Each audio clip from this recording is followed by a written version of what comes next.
Good morning, everyone, and welcome to the At the Water's Edge podcast, where we look for insights beyond the headlines to take a practitioner's view on national security and geopolitics. It's the 5th of July, 2024. Let's get started. Now, today, the day after Independence Day, thought it might be interesting to look at another country around the world that's currently fighting for its independence and sovereignty right now, and that's Ukraine. And to help us explore this topic, which has been in the news for years now, somewhat fading to the background, but still ever present, had a great opportunity to speak with Tim Mak. Now, Tim is a journalist, an American journalist living in Ukraine, has been there for the past couple of years, actually showed up in country a day before the 2022 Russian invasion began. And he's been running an excellent newsletter called The Counteroffensive, where he's been exploring what the lives of Ukrainians have been like ever since this invasion has begun. So, really excited to share this conversation with you. Had a blast talking with him and picking his brain on what's the state of the conflict. How are the Ukrainian people viewing their conflict with Russia, the state of their government, the role of American and European support in continuing the conflict, and where all this might be going. Now, Tim's got a great newsletter out there. There'll be a link to it in the show notes. Please go check it out.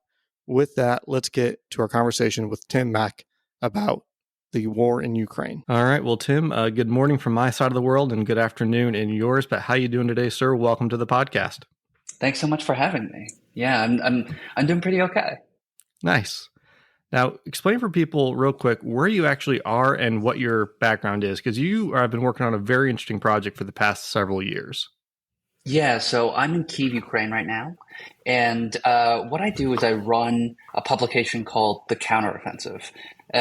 We tell the stories of the Russian invasion in Ukraine through deeply reported human interest stories. So we try to take someone's experiences, go deep on someone's life, and use that profile to tell the stories of the news and get folks, a more engaging, a more vibrant, a more intimate look into what's actually happening in the news, and hopefully make it a little bit more interesting. Cool. So it's a very unique take on journalism. It's really more about the people and not just the events on the ground. Mm-hmm. I've actually read some of your stuff. It is very engaging, and it does bring a human aspect to what's normally just something that cable talking heads and cable news been screaming about. We kind of came into this thinking, over the long term, folks are going to those folks are going to naturally tune out the Russian invasion of Ukraine. The things yesterday were appalling and critical suddenly become background noise, even though the same sorts of atrocities are happening, and there's very urgent.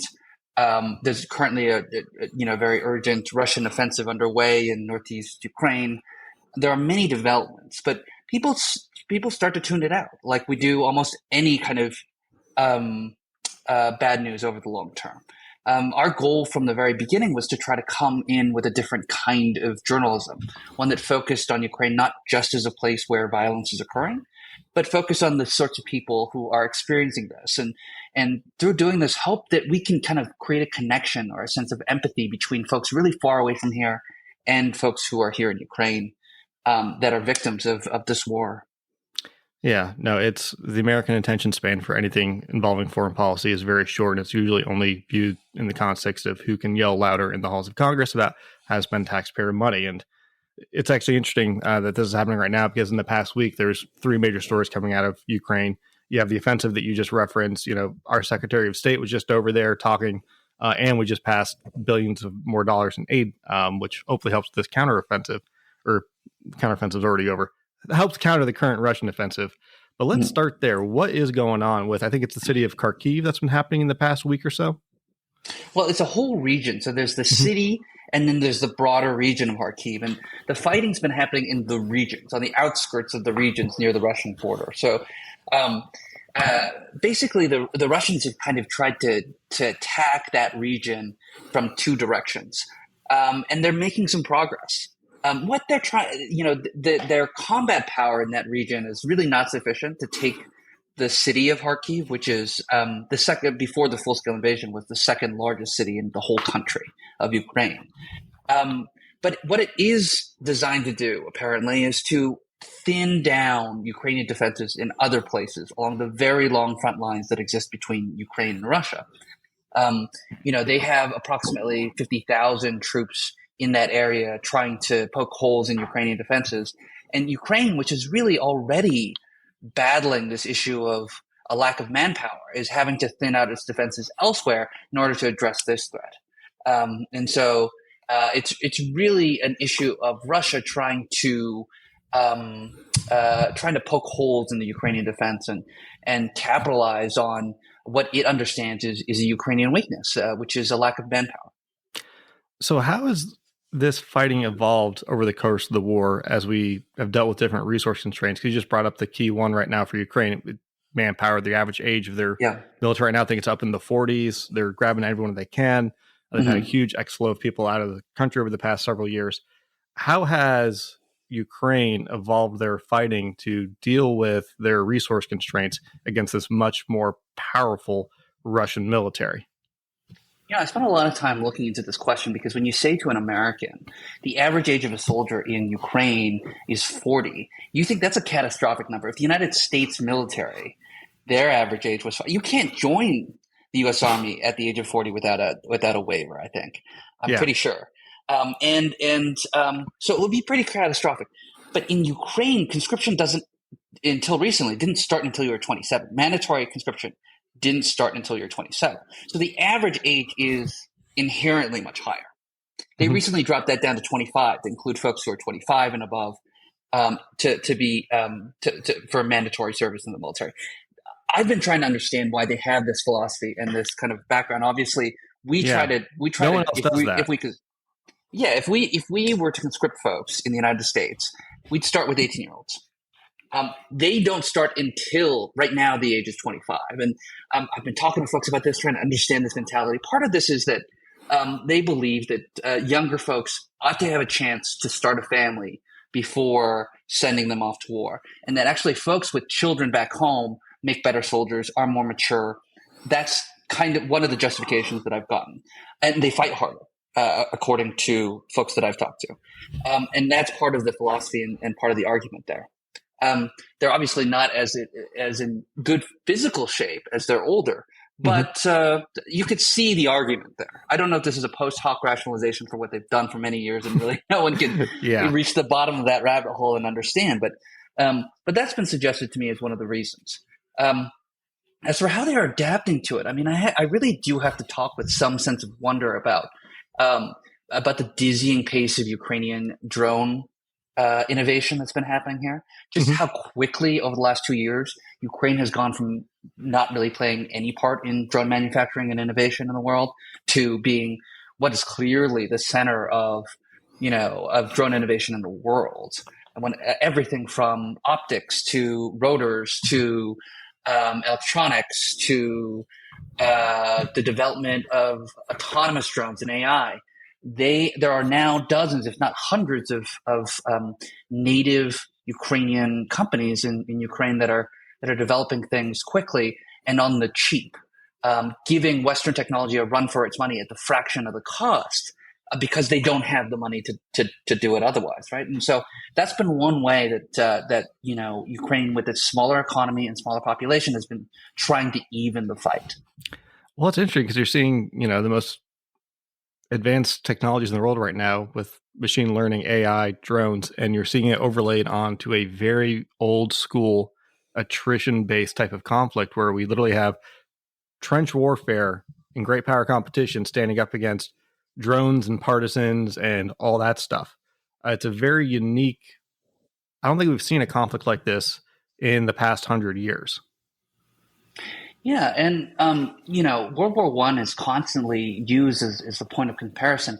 But you realize that even with these advanced technologies that we have, electronic warfare, drone technologies, glide bombs, all sorts of things that we've developed in the 21st century, the power of the humble trench is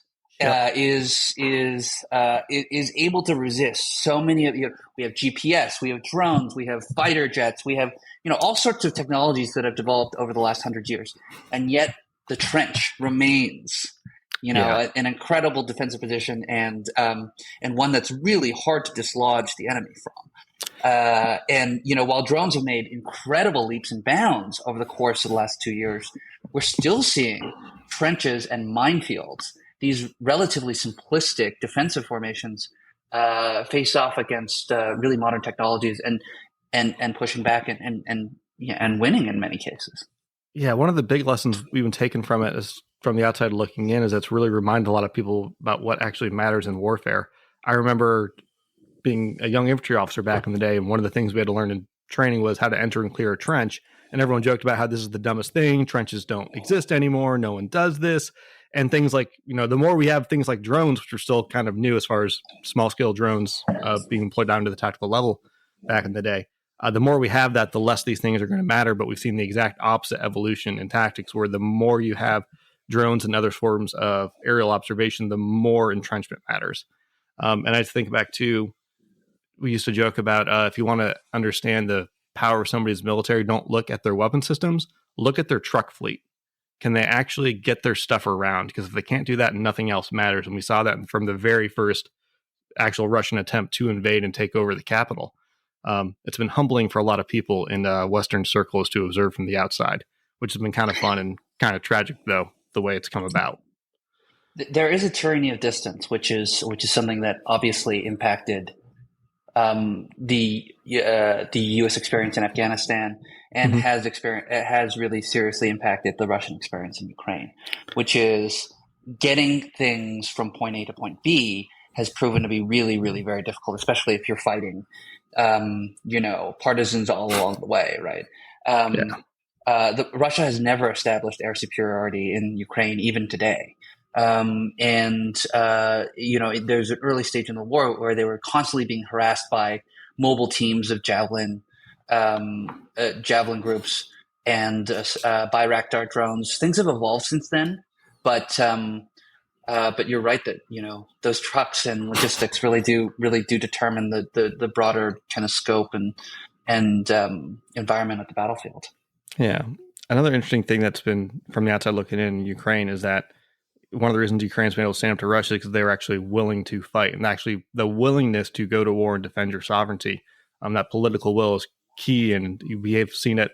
You saw a place like Afghanistan where they lacked the political will to fight for a centralized state for a variety of reasons, and it didn't matter how much aid or anything else they got, the state collapsed immediately as soon as Western backing was pulled out. But what is the current state of the will to carry on the fight in Ukraine right now? As the counteroffensive happened, they didn't get anything that they really wanted out of that. They're getting more pressure from Russia. They're getting a trickle of aid coming in from the West, but it's not what it used to be. The ability to produce the basic things like artillery shells, even with additional fundings, it's not going to stand up to the production that we're seeing coming out of Russia. So in Ukraine right now, what's the sense on the ground of where this conflict is going and how much more they should be leaning into fighting it? Well, I think you asked two slightly different questions within that one question. One is, how are troops feeling in terms of morale, and how are they responding to 2+ years of really difficult fighting without any relief, time off? And many of these soldiers, by the way, have been fighting since 2014. For them, some of Ukraine's most competent and experienced soldiers have been fighting since Crimea was annexed by Russia in 2014, and so for them, they've known a decade of war. But presuming we're just talking about soldiers who were mobilized after 2022, in February 2022, when Russia invaded, they've had in the single digits in days off since the full-scale invasion began, and they're working at a tempo and at a pace that we would never expect any Western soldier ever to operate at. No breaks, no seeing families, many of whom have had to flee the country. And in conditions which I think would be considered pretty unacceptable for most Western soldiers. So on that front, with a big question mark hanging over their heads, which is when will we get relieved? And there not being an answer from the Ukrainian government yet, morale's low in that sense.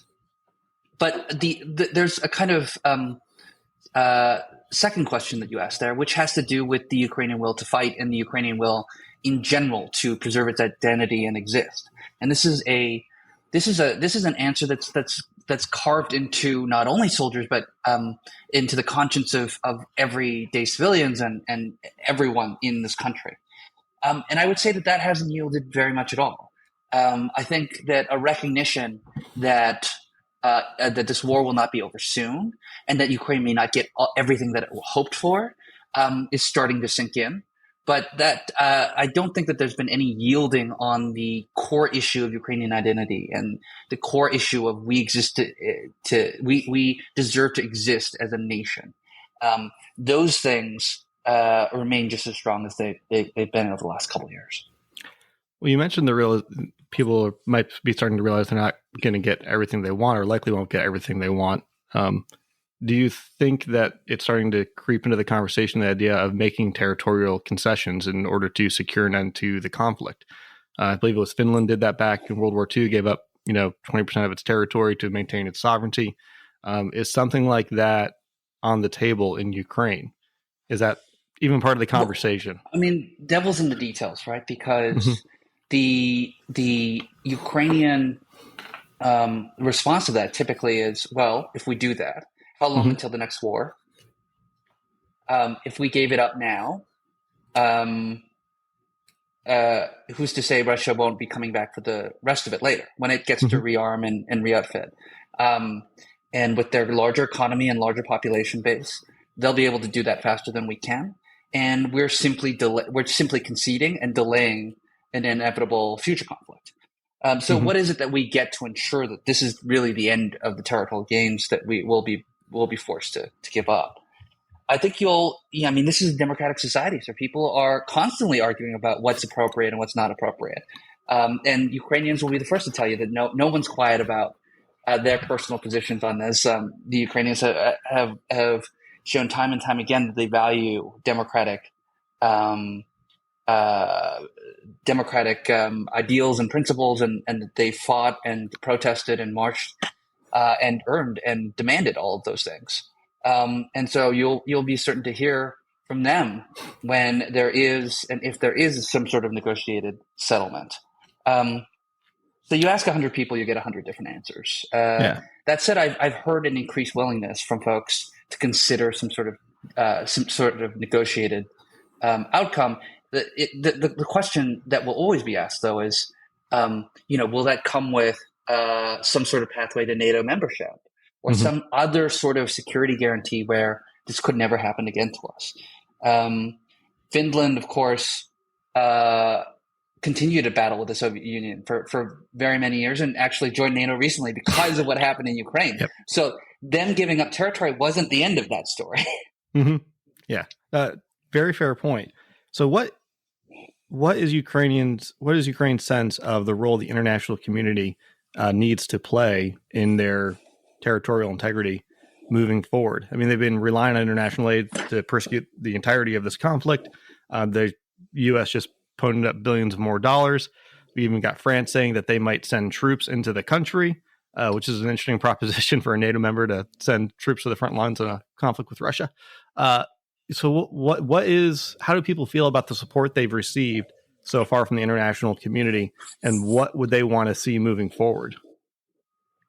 Well, I think that there's, I think the frank way to look at it is, there's some gratitude, but there's also a lot of bitterness that it took so long for its allies outside of Ukraine in the West to do what it's doing now.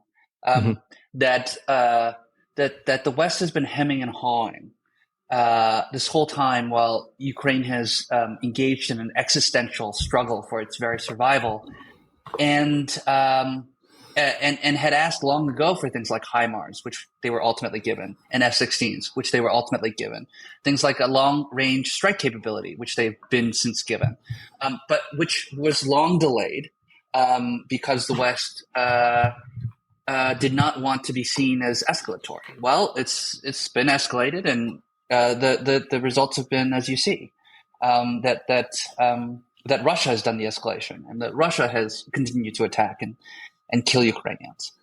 And so this is a source of intense bitterness among a lot of Ukrainians who felt like the West ultimately did did do what Ukraine wanted, but too late to save many lives, and that's something that I'm sure will be a point of contention for many years to come.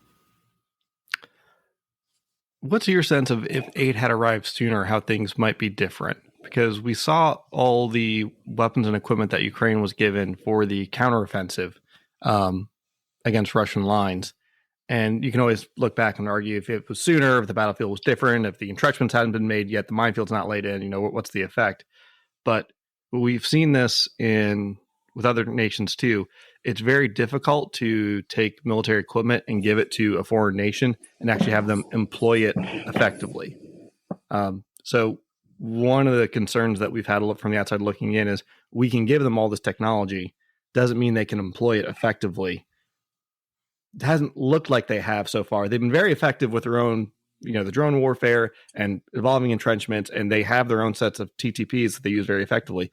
But our technology and our aid doesn't seem to be actually increasing their ability to fight effectively on the ground. Well, I think you point to the Javelin missile as a way, as a counter example, right? They were able to use those very effectively to defend their country.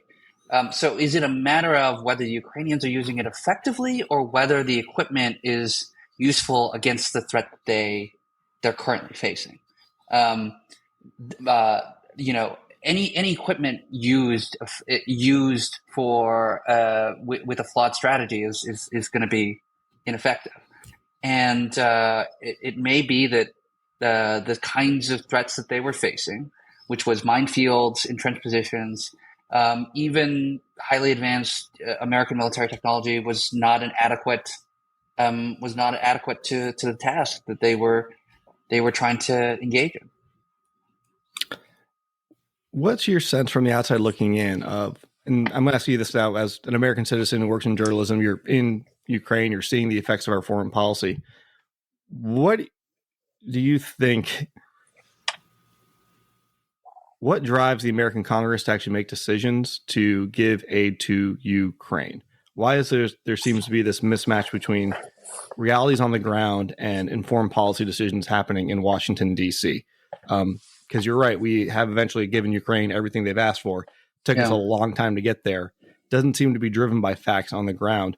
So what is it about the American decision-making apparatus that is apparently mismatched to giving Ukraine the aid that we eventually decide to give them anyway in a meaningful Well, one is that American national security interests and Ukrainian national security interests, while similar in this war, don't fully overlap, right? Precisely. Yeah.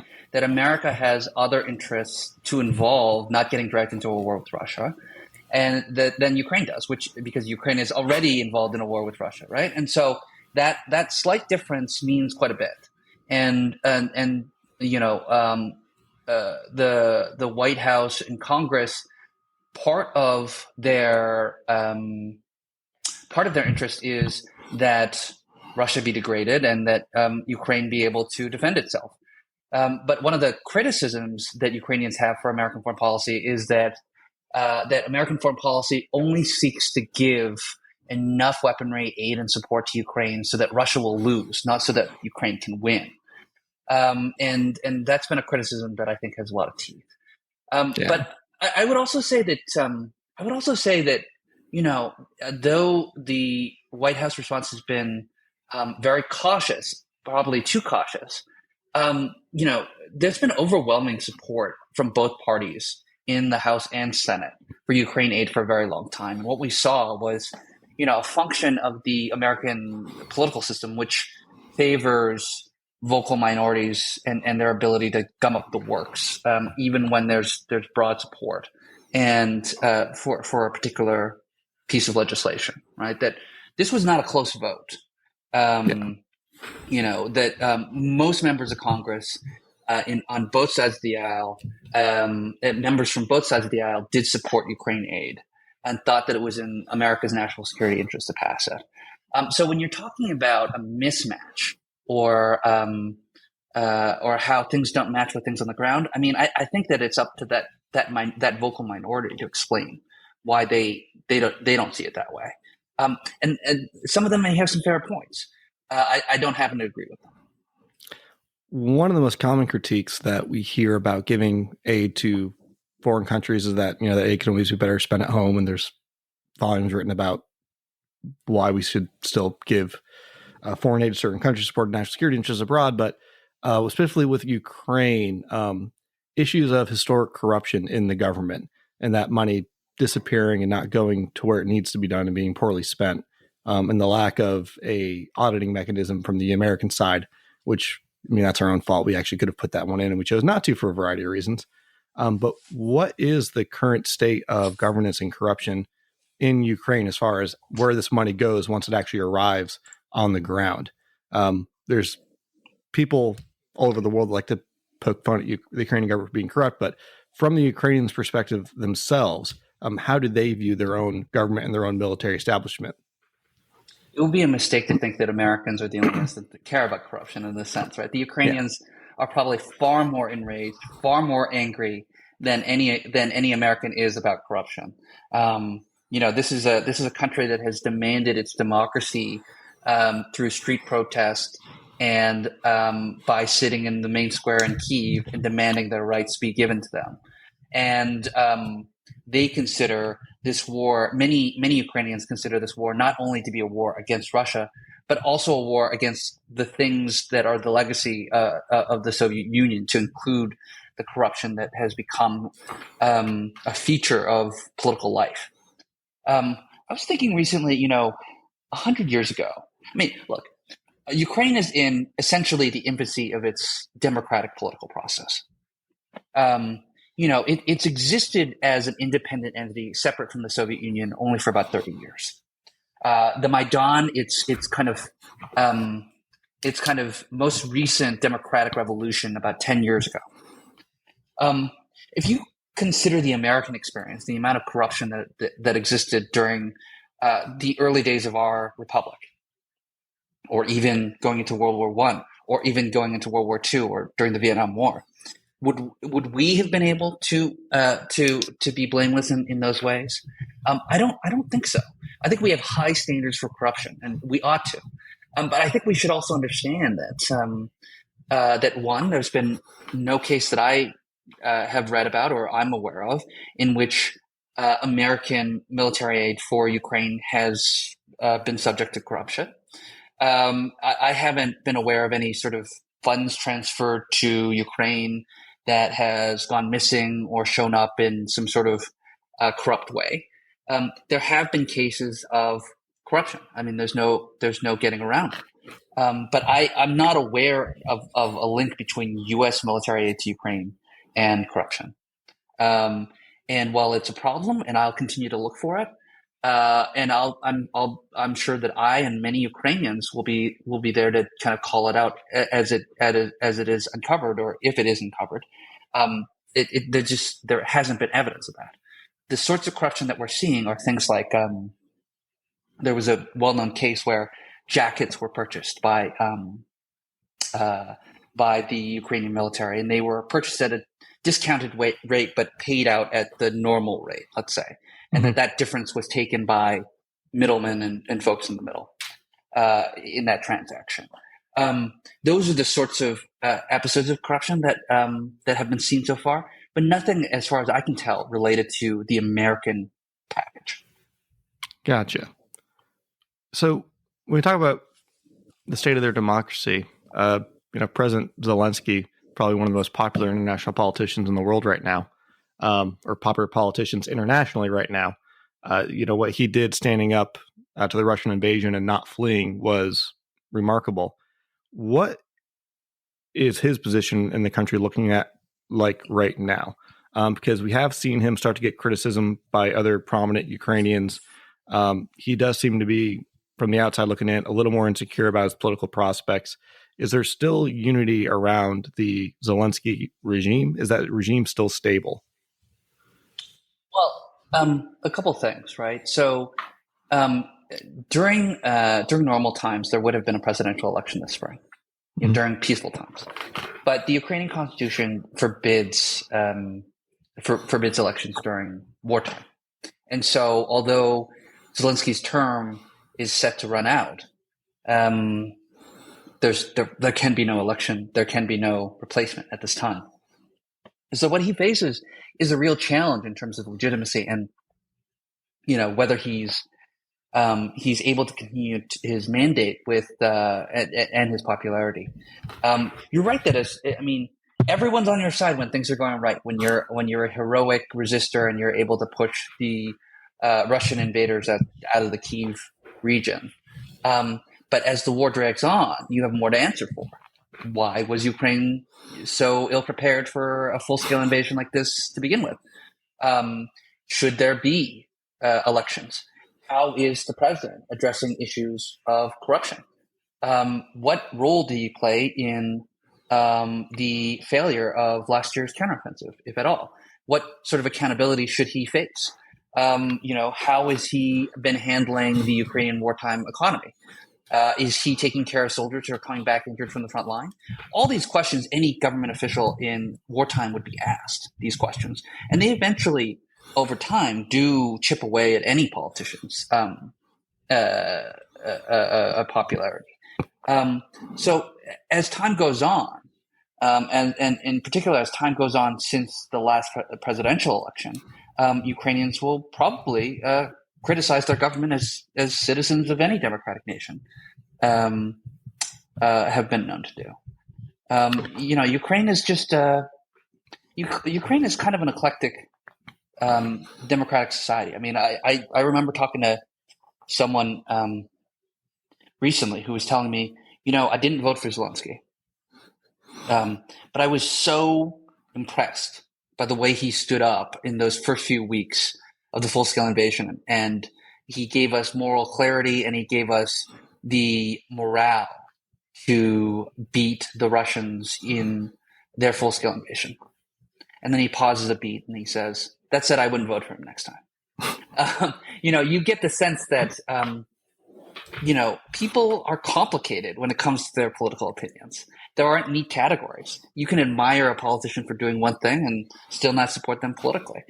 You can say when a pollster calls you, I approve of their job performance, but then ultimately not vote for that person when the next election rolls around. Ukraine is one of those kinds of societies. Yeah. No, people are never as simple as we make them out to be, unless they're. I've made too many jokes about American politicians already. I'll stop. It's too easy. So we talked about political regime, we talked about the front lines. How is the rest of the country holding up just from a basic state infrastructure situation? We've seen Russia target the energy grid and take out power, direct attacks on what the state needs to provide humanitarian support to its own population. How is the Ukrainian state functioning right now in this wartime setting where economic activity is, falling through the floor, and they're basically relying on international aid to fund all of their functions?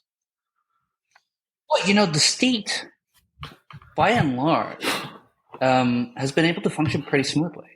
The trains are running on time. I was in the front lines in eastern Ukraine in the Donbass region yesterday, and I was home by 9 p.m. You just hop a train, things run on time, people shuffle to and from, and there are bombings, and it just kind of gets absorbed into life. I will say that one of the things that I've observed is just the absolute physiological and psychological toll that 2+ years of, being a civilian getting bombed. I mean, that drains, and that causes a level of fatigue, which I cannot really explain in the English language sufficiently. Right? People are just broken and worn down.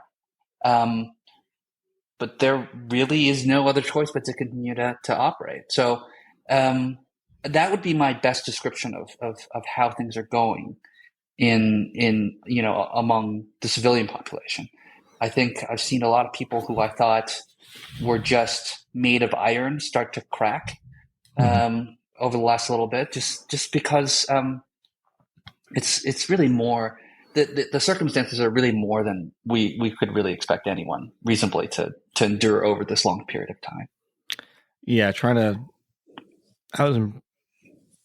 one of the things that's hard to describe, and you just hinted at it, is what is the long-term effects of constant combat on a civilian population that's trying to just send kids to school and live their lives. We saw it in Afghanistan. They were at war for 40 some odd years straight. Many places in the country are still at war. And until I actually went over there and started working with folks, it didn't click on how much of an impact that has on your day to day, when every single day you're risking your life just doing basic life functions. But your life still needs to move on. Like, you can't pause life forever. And when you have a protracted conflict. Yeah, one of the stories we did recently was trying to understand chronic sleep deprivation in Kyiv, the capital city. And what we did was we profiled the city's top sleep doctor and tried to understand, what happens to your body over 2+ years of not being able to sleep through the night because there's bombings or air raid sirens and things like that on a very irregular basis. Or I should say on a regular basis, but with no set pattern, right? You're never really safe. You can never lie down when it's time to go to bed with any certainty about whether, you're going to get woken up at 2:00, 6:00, or be in danger suddenly at some point in the middle of the night. And being able to put a little voice to that and try to explain that was kind of a slice of the way that we're trying to do coverage of the war a little bit differently at the Counteroffensive as a publication. Yeah, it's going to be fascinating, tragic and fascinating to see what the long-term health effects are in Ukraine moving forward, because it's close enough to, it's part of the developed world, so we actually have the access to the population to collect the data over time. But one of the things that we would see in the military is that we'd have all these super physically fit guys, and they would be burnt out after 20 years. Like, they're 43 and they look like they're 65. Yeah. And they eventually figured out there's this thing called operator syndrome, which you see with people who are constantly in high stress situations where your cortisol levels are just constantly spiking. So it's messing up your insulin. You never get good sleep. And we actually ended up seeing a bunch of folks in special operations who were in their early 30s and they're pre-diabetic because of the constant messing with their hormones, just being in that high stress environment. And then, the average life expectancy for that population ended up being 57 years old, with the two leading causes of death being suicide and cancer. So, man, I'm very interested and also very sad just thinking about what the long-term health consequences of this conflict are going to be. Because I think we're actually going to be able to track this data over the next 20 years in a way that we haven't been with other similar conflicts in history. Yeah, I think you're probably right. I think the body finds ways to kind of reassert its interest towards normalcy. Yeah. Its interest towards normalcy, and sometimes in ways that we're not, we're not conscious of. That stress is cumulative, and the mental health issues that arise from a war. That's cumulative too. And there's going to be an epidemic here in Ukraine, just like there's been among many of the combat veteran populations of the United States and other countries, and in places that are long-term conflict zones, like you mentioned Afghanistan, Syria, South Sudan, other places like that. Yeah. Other thing, I'm curious if there's any sense of this, but demographically looking at Ukraine right now, they've had a whole generation of young and not so young men thrown into this conflict. They've had who knows what percentage of the population, I've seen conflicting numbers, I won't even try to speculate, flee the country to get out of the war zone, including a lot of their young women who have now moved out to Europe. Historically, when you see those migration patterns to flee a conflict zone, those diaspora populations typically don't return in a meaningful way. Like, once they exit, they stay exited. And so I'm curious what the long-term demographics of Ukraine are going to look like now that not just a large section of their population, but a large section of their fertile population has left the country and are unlikely to return. So assuming that we get to an end of conflict and they've maintained their infrastructure, they can go back to exporting grain and sunflower seed, oil, and all that stuff that they do. What does a Ukrainian state actually look like post-conflict with new demographics? And 20 years down the line, are they already on a population decline that's going to lead to state collapse? That's not unique to Ukraine right now, but this conflict seems to be really speeding up the rate at which they're going to have to deal with that issue. Well, the way I look at that demographic question is that it's highly dependent on the length of the war and what kind of peace is established, right? Refugees will return if they think there's something safe to return to.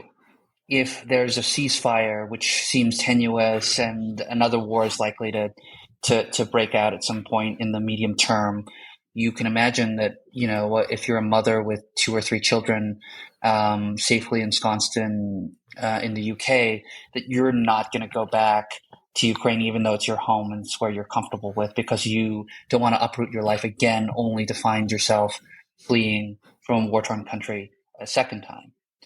So the stability of whatever peace is established will matter.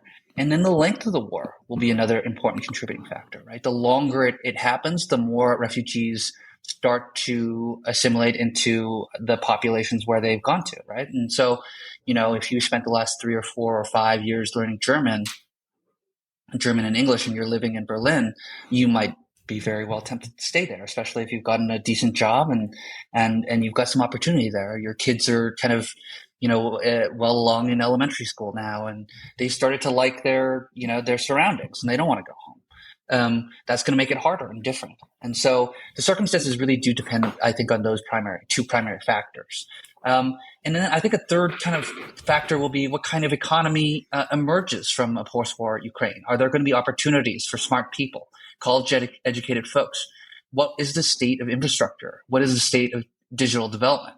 What will the West do in terms of economic aid for reconstruction? Those are all questions that will be inputs into the eventual outcome. Yeah. No, a lot of fun stuff there if you're a foreign policy nerd, there's a lot of fun stuff there to dig into. I always feel bad that all this stuff is super fun to geek out about, but it's all based on some of the most tragic experiences in human existence. But cool. I think it's okay to get excited about these big questions because they require a lot of effort and there's a lot of meat there. I think that they're worthy questions to ask and worthy questions to answer. And there's nothing wrong at all to be excited, particularly if you're excited because you want to help solve the problem. Fair enough. I'll take that one to the bank. Well, hey, we're getting up on the top of the time that we had together, and I know you've got to run. But we really wanted to thank you for coming on talking about this. It doesn't get enough attention in the press, and when it does get attention, it's never anything productive. But hey, when people want to find your work, where can they find what you're doing? Yeah, so I run a publication based out of Kyiv called The Counteroffensive, and we're at www.counteroffensive.news. And folks can subscribe and get our newsletters in their email inbox. Awesome. There will definitely be a link to that in the show notes. Tim, thank you again so much for coming on. Thanks so much, Scott. Thank you, everyone, for listening in today. If you liked what you heard, please follow the podcast and share with your friends, and even consider going to the support the show link in the episode description. Thank you, and I'll see you all next time.